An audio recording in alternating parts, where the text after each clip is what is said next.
Alhamdulillah nahmaduhu wa nasta'inuhu wa nastaghfiruh wa na'udzu billahi min shururi anfusina wa sayyiati a'malina. Allahumma shalli wa sallim wa barik ala nabiyyina Muhammad wa ala alihi wa ashabihi sallama tasliman katsira.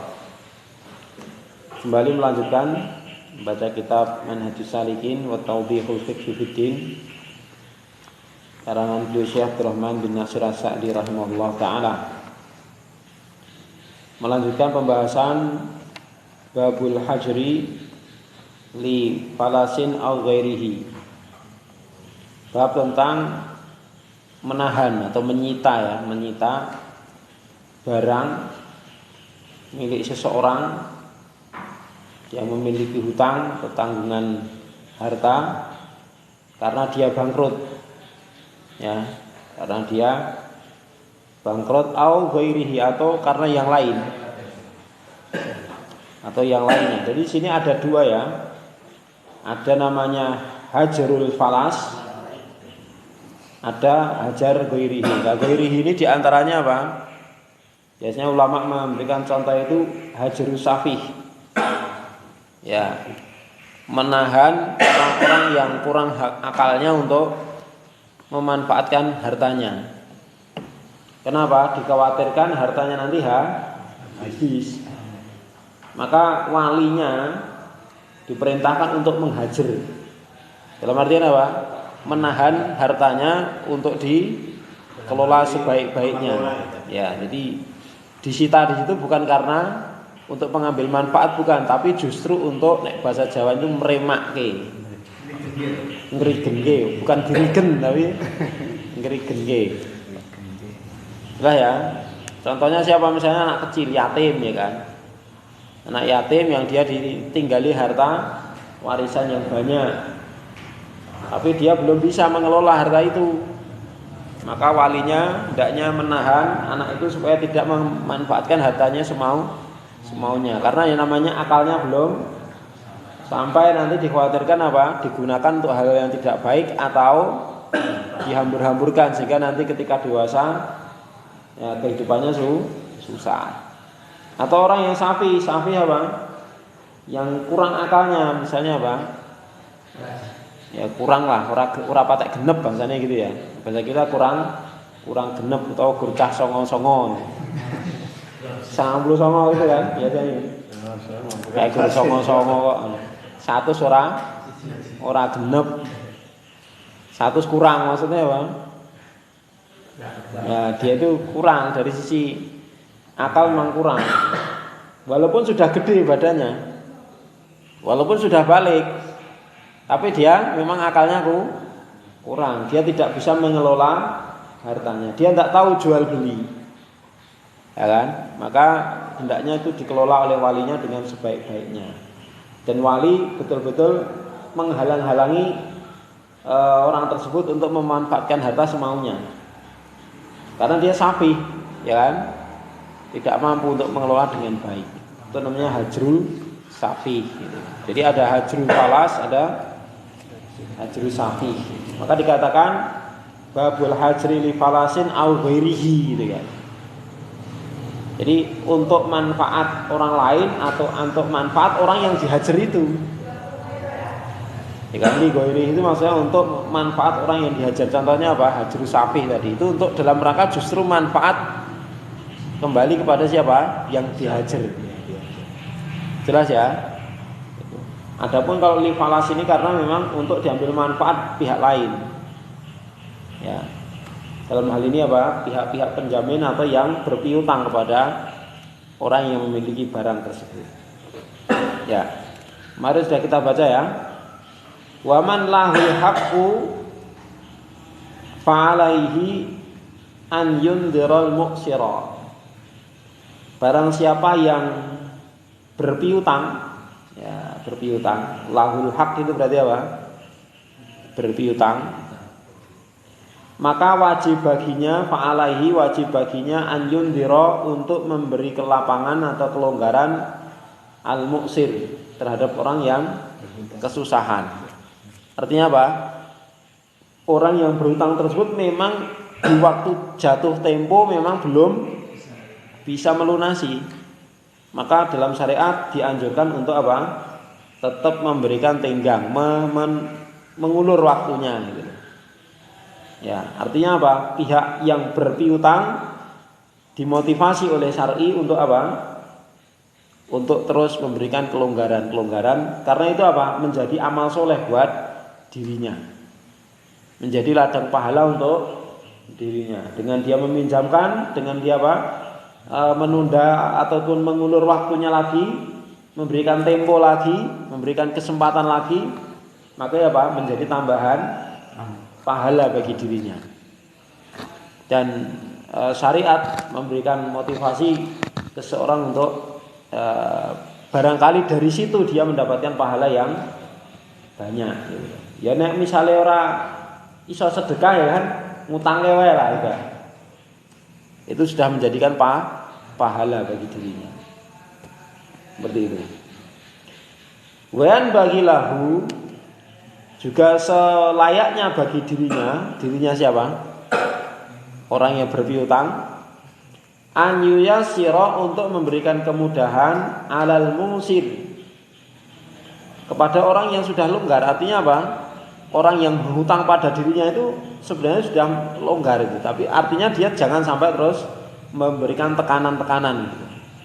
Artinya kalau dia sudah tahu orang yang berhutang padanya itu memang sudah punya harta, ya dia boleh nagih ya kan, tetapi dengan cara yang baik, tidak dengan cara yang menyusahkan atau cara yang itu bisa membuat seseorang itu merasa tertekan. Itu maksudnya. Musir itu apa? Musir itu orang yang sudah lapang. Artinya apa? Pihak yang berhutang itu sudah memang punya harta untuk mengembalikan. Itu tetap apa? Kita diperintahkan untuk mempermudah. Dalam artian mempermudah itu pembayaran pelunasannya ya dipermudah. Jangan dingel-ngel. Apa ada yang dingel-ngel? Ada. Ya kan? Yang dingel-ngel itu ada memang. Jadi sebenarnya dia pengen mengembalikan ya kan, tapi malah disusahkan ya kan? Malah disusah biar diperpanjang lagi gitu. Ada yang kayak gitu? Ada. Berpanjang. Artinya apa? Biar diperpanjang lagi utangnya. Bunganya tambah banyak. Ya. Terus wa man alaihil haqqu. Ini motivasi kedua kepada yang berhutang. Jadi syariat juga memotivasi tidak hanya pihak yang berpiutang, yang berhutang juga dimotivasi. Waman alaihil haqqu, dan siapa yang memiliki tanggungan hutang, fa alaihil wafa, maka wajib baginya untuk segera menyelesaikan, melunasi kamilan secara sempurna bil qadri dengan kadarnya wasifat dan sifat-sifatnya sesuai dengan kadar dan sifat yang memang sudah ditentukan pembayarannya atau pelunasannya. Ini. Jadi kedua belah pihak sama-sama apa? Dimotivasi. Seperti pedagang dan pembeli itu kan juga dimotivasi dalam syariat kan? Jadi pedagang itu ya jangan terlalu apa? Pelit. Ya artinya wis ulane go bilas sis. Ya itu kan. Harga pas ya itu terserah sebenarnya, tapi dalam syariat memotivasi untuk tasamuh apa? Bersifat longgar dalam jual beli. Artinya apa? Si pihak pembeli ya jangan terlalu drindileh ngenyang. Tahu saiki ngenyangi satu sih.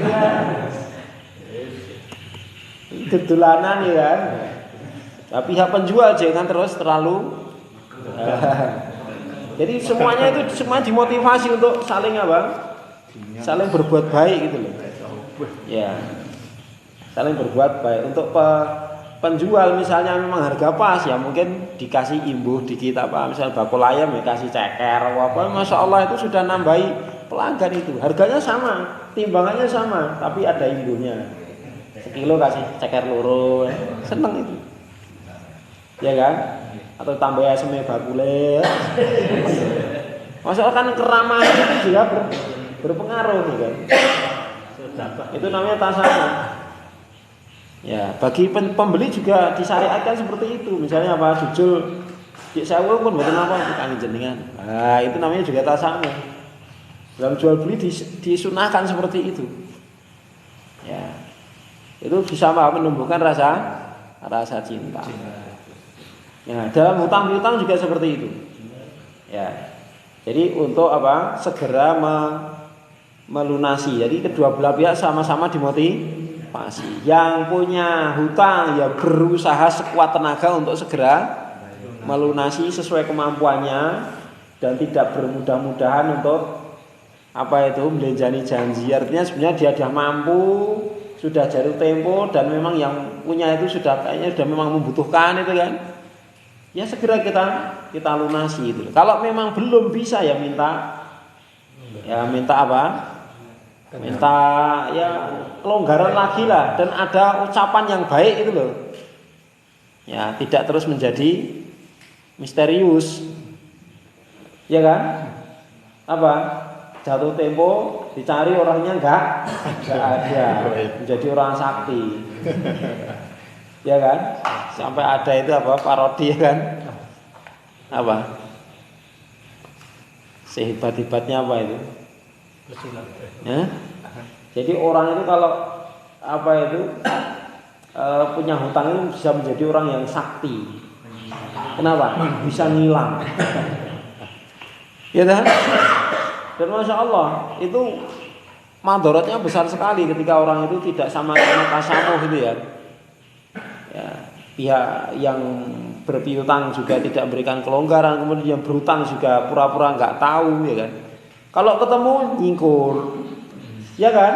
Padahal itu dengan saudara, Masya Allah. Dan kadang-kadang sering terjadi apa itu? Cekcok gitu kan. Terjadi masalah, putus silaturahmi malahan gitu kan. Ya ini piye sedulur kok hitungannya bisnismen itu kan.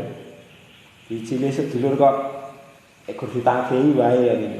Lah kowe ya jenenge sedulur jenenge utang ya. Ya nyaur. Lah kowe iki duit barang malah mbok tukokke barang-barang ora penting ora ntemoke nyaur utang. Ya kan sama-sama tidak memperhatikan. Ya syariat memotivasi kedua belah pihak untuk saling apa? Saling berusaha untuk memberikan yang terbaik. Ya kan? Seperti itu. Ya, cuman kadang-kadang ya kita itu seperti itu ya. Karena lemahnya iman, dikei ati pengen jantung rogo rempelo itu ya bahasanya kan. Ya enggak? Dikasih hati malah ingin minta yang lainnya. Seperti itu. Makanya sekarang riba itu merajalela. Kenapa? Karena orang pinjam tanpa jaminan dan tanpa bunga sekarang susah. Karena apa? Susah mendapatkan kepercayaan. Orang lebih senang memang. Kenapa? Kalau ada bunga ada baru tertib setorane gitu loh. Ini nek dikei tanpa jaminan tanpa bunga malah melemehkan. Gitu kan? Ya enggak? Ya seperti itu. Kalau dikasih pinjaman lunak tanpa bunga tanpa jaminan malah ngilang ke sana kemari. Baru ketika diterapkan apa bunga ini dan itu pakai jaminan ini dan itu baru tertib.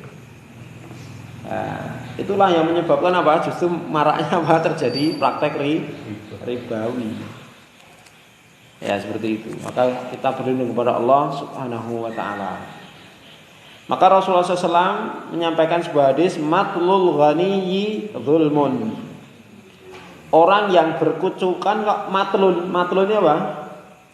Mengolor-olor menunda-nunda bayar utang. Orang yang berkecukupan menunda-nunda bayar utang itu namanya dzulmun, sebuah kedzaliman dan hukumnya haram. Berdosa dia. Jadi orang berkecukupan mampu membayar utang kok ditunda-tunda, maka itu salah satu bentuk apa? Kedzaliman. Wa idza uhila bidainihi ala mali'in falyahtal. Muttafaqun alaihi wa hadza minal muyasarah. Dan jika uhila bidainihi ya, hutangnya itu apa?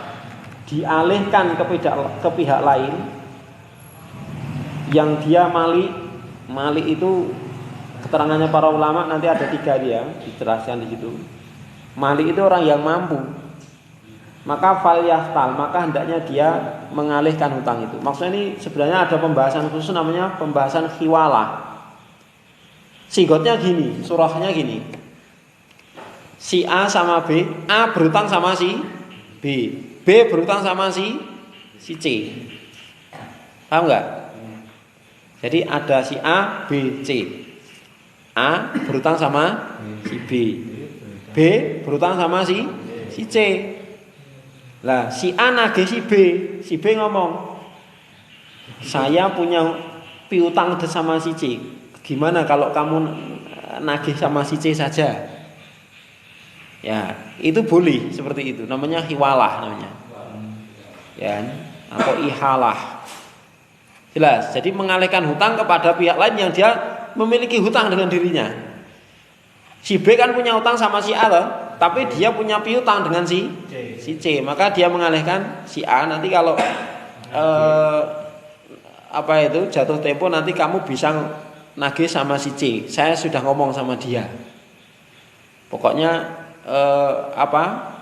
duit yang ada di C, duit saya atau harta saya yang ada sama si C itu memang saya peruntukkan untuk jaminan nyarutang kepada kamu. Nanti sudah saya ketik, sudah saya bilangin di tanggal ini. Nanti saya minta untuk mengadakan uang sekian ini untuk bayar utang kamu ke kamu kan gitu. Maka si A langsung nagih ke si C. Itu boleh, namanya apa? Hiwala. Dengan syarat si C itu memang sesuai kriteria. Apa kriterianya? Di sini jelaskan. Mali ini orang yang dijadikan apa? Peralihan hutang tadi, mali itu. Dia adalah wal qadir alal wafa, orang yang mampu untuk bayar. Jadi si C tadi syaratnya apa? Dia punya harta, dia mampu untuk melunasi hutang tersebut. Yang kedua, alladzi laisa mumatilan, dan dia tidak atau bukan orang yang mumatil, tipenya orang yang menunda-nunda hutang. Dia dia memang punya piutang sama si B. Dia punya kemungkinan bayar hutang. Kenapa? Karena dia punya usaha. Ya kan? Dia punya usaha. Tapi dia terkenal apa? Suka nunda-nunda bayar utang, makanya namanya mumatil. Maka jangan seperti ini, jangan diterima. Ya dah? Ini syarat kedua. Yang ketiga, yumkinu tahdiruhu li majlis hukmi. Yumkinu tahdiruhu li majlisil hukmi. Memungkinkan untuk menghadirkan dia ke pengadilan jika memang menyelisih janji. Ya, kalau tidak memungkinkan, contohnya misalnya apa? Yaitu memang orang-orang bangsawan, pejabat-pejabat tinggi yang susah untuk diadili gitu kan. Dan kita kalau toh misalnya bisa, kita harus keluar biaya besar untuk nyewa pengacara. Ya toh? Misalnya si C ini adalah seorang pejabat itu. Ya dia kebetulan berutang sama si B. Ya udahlah, utangku tak alihkan di sana saja ya. Tapi itu orangnya wangel itu, golaane tahu lungo. Gak itu susah itu. Kalau misalnya dia mengingkari janji karena merasa nggak ada hubungan dengan si A, nggak ada pekewonya sama sekali, bisa jadi kan. Kalau dengan si B mungkin masih kenal, masih pekewo, tapi dengan si A kan sudah nggak kenal gitu kan. Bisa jadi dia mengingkari janji. Akan satu-satunya jalan kan si A ini lapor ke pihak pengadilan. Ya dah. Nah, kalau pengadilan tidak bisa mendatangkan karena apa? Ini seorang pejabat yang masya Allah ya kan. Sehingga si A ini kalau mau mendatangkan dia ke pengadilan harus nyewa pengacara dan bayarannya ora cucuk. Kan utangi. Ya jangan diterima khiwalahnya. Sudah pokoknya saya nagihnya ke kamu saja. Jelas ya? Tapi secara syar'i boleh. Ya, dengan syarat-syarat yang disebutkan tadi. Jadi al-mali orang yang apa? Orang yang dijadikan tujuan peralihan hutang tadi, satu, mampu untuk melunasi. Dua, tidak terkenal dengan sifat mematil, suka nunda-nunda hutang. Tiga, memang mampu dihadirkan ke majelis hukum atau ke pengadilan jika dia tidak memenuhi apa yang jadi tanggungannya. Itu syaratnya 3 itu. Maka di sini dikatakan wahada minal muyasarah. Ini termasuk apa? Kemudahan di dalam apa? Di dalam utang piutang. Adanya hiwalah ya, adanya hiwalah pengalian utang kepada pihak lain yang dia berutang padanya itu apa? Termasuk kemudahan. Terus wa idza kanati duyuna aktsara min malil insan, jika utang seseorang itu lebih banyak daripada dari harta seseorang. Jadi hartanya kalau di total 100 juta, utangnya 1 miliar. Ya kan cukup. Ya kan? Jadi seandainya hartanya dia kalau misalnya apa? Dikumpulkan itu cuma 100 juta padahal utangnya 1 miliar. Berarti kasusnya apa nih? Ad-duyun aksar min malil insan. Sehingga apa? Penjamin hutangnya itu tidak sesuai dengan jumlah hutangnya. Wa talabal ghuroma'u au ba'duhum, sementara orang-orang yang berpiutang, ghuroma ini jamak dari ghorim, orang-orang yang berpiutang. Orang-orang yang berpiutang padanya tadi atau sebagian dari mereka menuntut minal hakim, kepada hakim, an yahjuru alaihi, untuk menyita asetnya, hajaro alaihi, maka hakim pun hendaknya menyita aset-asetnya. Paham ya? Dengan catatan apa? Memang pihak-pihak yang berpiutang itu memang melapor. Ya kan? Dan di sini menunjukkan apa? Yang menyelesaikan masalah memang hakim, karena ini rawan terjadi sengketa. Kalau kita nyita sendiri, itu rawan sengketa. Maka dari sini apa? Ulama mengarahkan supaya apa? Diselesaikan di pengadilan.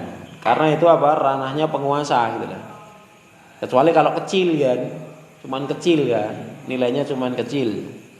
Tapi kalau nilainya sangat besar dan memang rawan terjadi konflik, ya itu bagusnya diserahkan kepada pengadilan. Jelas ini ya. Artinya kalau sudah sampai harus menyita rumah, menyita aset-aset yang sangat banyak, itu kan harus menerjunkan aparat biasanya. Ya kan? Nah, sementara kalau pribadi, masuk teko-teko rumahmu tak sita. Sitanen nek wani. Ayo glocek. Aku tak sahur. Ning aku ora duwe duit. Omah tak nggoni dan sebagainya gitu lah. Alasannya macam-macam. Nah, maka yang bisa menengahi itu adalah hakim. Terus hajara alaihi, maka hakim pun hendaknya menyita aset-asetnya, wa mana'ahu minatasarruf, dan menghalangi pemilik barang tadi untuk menggunakan fi jami'i malihi, ya, pada seluruh hartanya. Pertama disita dulu semua, sudah. Tsumma yusaffi malahu, kemudian apa? Hartanya itu dipilah-pilah. Dipilah-pilah, mana yang dalam status gadaian, mana yang statusnya ini masih dimiliki dia, itu kan. Kadang-kadang ini statusnya digadekan orang kan gitu kan, itu harus dipilah-pilah dulu. Karena nanti harus ada yang prioritaskan. Kemudian harta tersebut yang disita dipilah-pilah. Nah, wa yuqassimuhu 'alal ghurama, dan membagikannya kepada pihak-pihak yang berpiutang biqadri duyunihim, sesuai dengan jumlah hutangnya. Sesuai dengan jumlah hutangnya. Ya. Wala yuqaddimu minhum, wala yuqaddimu minhum, dan tidak boleh hakim itu mendahulukan dari pihak-pihak yang berpiutang tadi. Jadi misalnya yang berpiutang ada 5 orang, itu tidak boleh didahulukan salah satu, harus adil, dibagi rata itu. Ya sesuai dengan jumlah hutangnya. Artinya tidak misalnya kalau dibagi tidak rata. Misalnya ke satu ini 100 juta, yang kedua 200 juta, yang ketiga 50 juta, yang keempat 500 juta, beda-beda itu loh. Nah, padahal asetnya cuma 100 juta, untuk melunasi satu orang saja yang 500 kan enggak nyampe. Ini enggak boleh diprioritaskan sing 500 sih kayak lah sing lain enggak dapat. Ya kan? Maka seperti itu nanti di prosentasi. Jadi hutang dia berapa? Total Z. Harta dia berapa? Misalnya hutang dia berapa? 500 juta.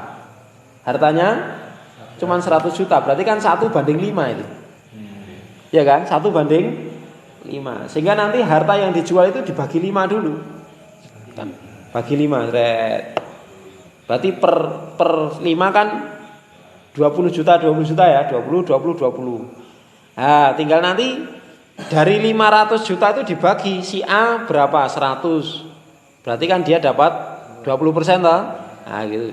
Si B cuman 50, berarti 5% kan gitu kan, atau 10%. Yang lain banyak, berarti kan kelipatannya, berlaku kelipatannya, diadilke gitu loh. Jelas ya? Jadi diprosentasi.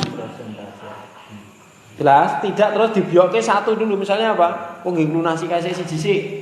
Lah kok yang lainnya ra itu gitu loh. Jelas? Maka tidak boleh mendahulukan dari pihak-pihak yang berpiutang itu kecuali sahibur rohni birohnihi. Kecuali orang yang gadai. Maka dia berhak untuk didahulukan. Artinya apa? Karena dia sudah memegang gadai itu loh.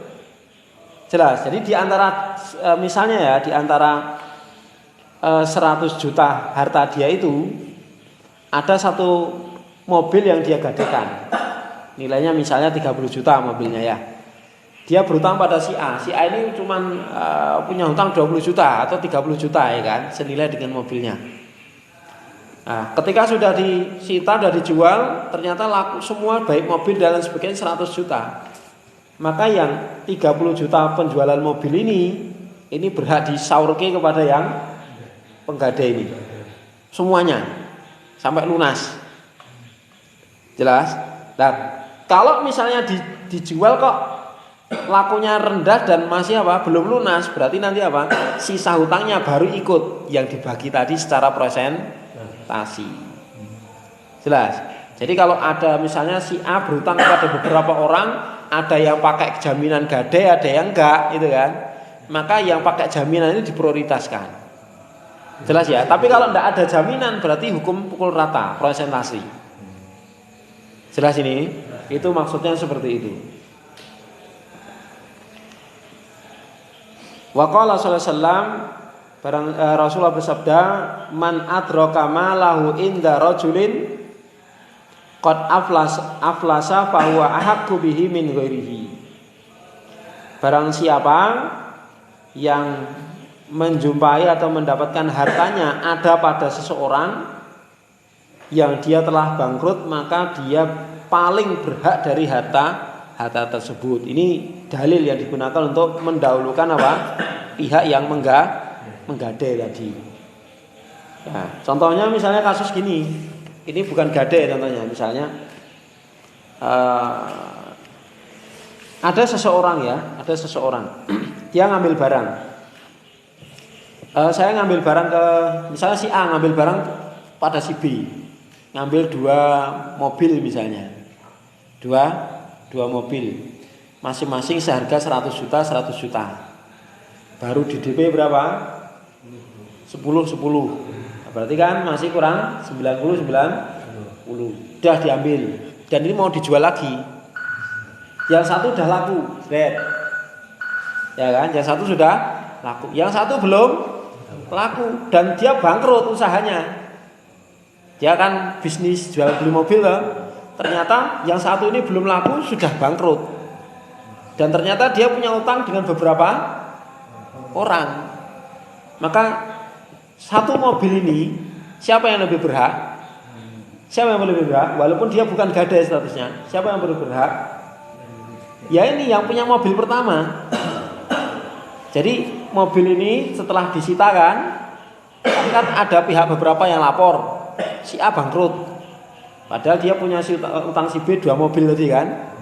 Dia baru bayar 10 kurang 99 yang satu sudah laku, yang satu belum, habis itu bangkrut. Nah ternyata dia punya hutang pada beberapa pihak. Maka mobil satu ini kan sebenarnya termasuk aset yang disita. Maka mobil satu ini lebih berhak diberikan kepada siapa? Si B yang punya mobil pertama yang belum dibayar tadi. Tidak termasuk presentasi yang dibagi presentasi gitu loh. Dia dijual dulu diberikan kepada yang punya mobil pertama itu yang belum bayar tadi. Itu maksudnya. Jelas? Ya. Maka termasuk hal ini seperti ini apa? Gadai tadi. Ini hajar lil falas selesai ya. Ini hajar lil falas. Yang kedua ini hajar li safi. Makanya mu'allif menunjukkan contoh. Wa yajibu ala wali sohir was safi wal majnun. Nah, ya. Maka kenapa kok ini dibahas? Karena ini termasuk hajar. Termasuk apa? Menyita dan menghalang-halangi orang untuk memanfaatkan hartanya secara mandiri. Maka termasuk bab hajar itu kan. Kalau yang pertama tadi hajar karena bangkrut, ya kan? Kalau ini hajar karena untuk manfaat yang pihak dihajar, namanya hajar apa? Safih tadi. Wajib bagi wali anak kecil atau orang yang kurang akalnya atau orang yang hilang akalnya. Kalau tadi kurang akalnya itu safih, jadi songong 99 ya. Kurang satu ya. Ya ini majnun itu memang gila ini. Tapi orang gila ada yang kaya gitu kan. Saking kayanya jadi gila ada. Ada ya itu ada. Ya, saking kayanya jadi gila ada. Maka walinya wajib untuk yamna'ahum minatasarruf, menghalang-halangi mereka dari apa?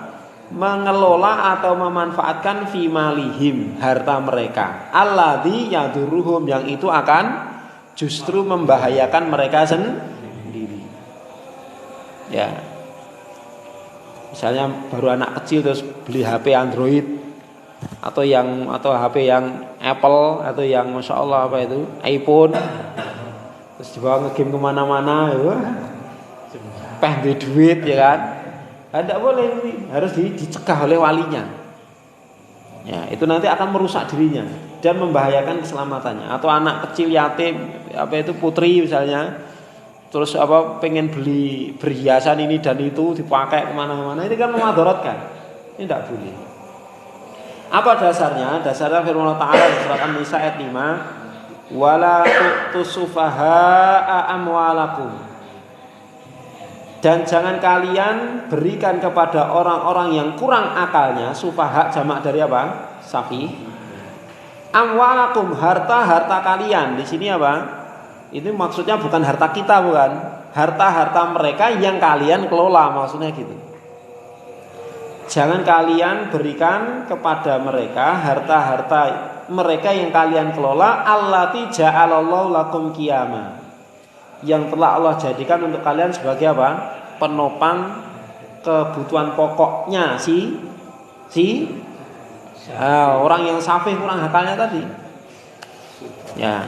Jadi kenapa demikian? Iya, karena nanti kalau tidak ada harta ini kan hartanya habis, hancur, kan mau nggak mau ya tetap walinya ini yang nanggung toh. Ya enggak? Itu walinya ini yang nanggung. Maka wali dianjurkan oleh syariat, bahkan diwajibkan yajibu ini untuk mengelola dengan sebaik-baiknya, dan dilarang memberikan harta kepada mereka yang belum sempurna akalnya untuk mengelola harta mereka sendiri.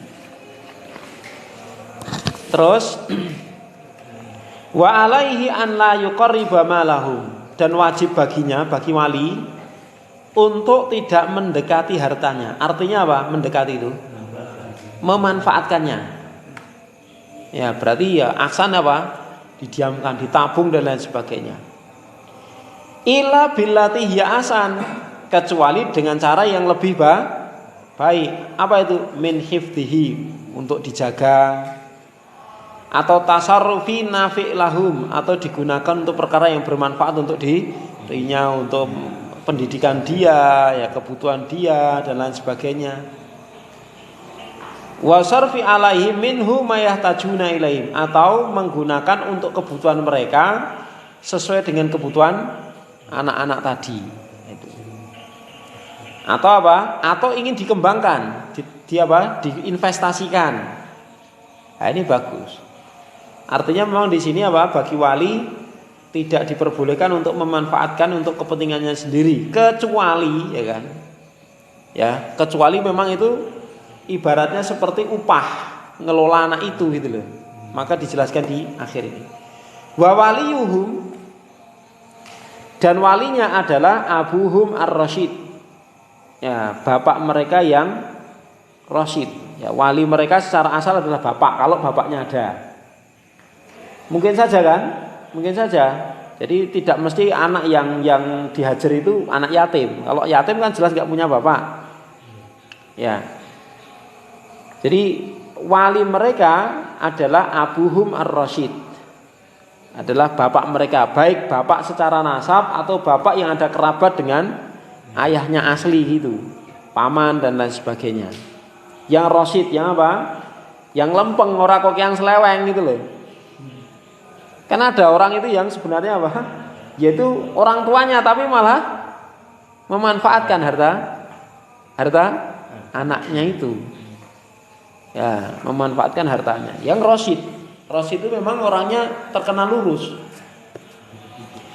Fa'in lam yakun, jika tidak ada, ja'alal hakimul wilayata, maka hakim hendaknya menunjuk kewalian anak tersebut li'as pakiman yakun, kepada orang yang paling sayang dengan anak tersebut, min aqaribihi, dari kerabat-kerabatnya. Kalau tidak ada kerabat, au a'rafihim, orang yang paling kenal dengan dirinya, misalnya tetangga dekat, tapi bukan kerabat, tapi dia tetangga dekat yang dia sangat masya Allah memperhatikan, agamanya bagus ya kan, dan dia tidak terkenal apa itu suka mendolimi dan orangnya amanah. Maka hakim bisa menunjuk ini walaupun bukan kerabat, tapi dia sangat kenal, akrab dengan anak tersebut, karena memang tidak ada wali gitu ya. Maka hakim hendaknya menunjuk ini. Jadi hakim itu masya Allah ya berat sebenarnya ya tugasnya ini. Ya. Wa aminuhum, dan yang paling amanah di antara mereka. Wa man kana ghaniyan falyasta'fif, dan barang siapa yang dia menjadi walinya kok kaya, hendaknya dia mencukupkan dari kekayaannya. Jangan mengambil dari harta anak yang ditanggung tadi. Dah itu biar 100% untuk mereka, kita amal soleh untuk mengelola itu. Kalau kaya.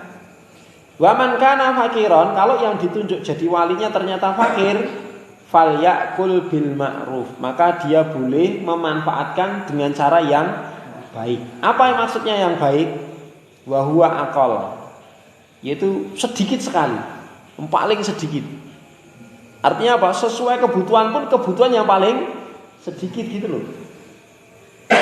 Jelas, bukan terus ambil kesempatan. Mumpung omahe ya iki elek sisanane digandaki omahe. Urung di kendaraan tuh kendaraan enggak. Jadi dia mengambil kebutuhan yang paling mendesak, misalnya apa, makan. Dan makan pun harus versi yang paling rendah, paling sedikit. Tidak terus ayam, sapi ya, terus mumpung ada duitnya, enggak, ini dulu.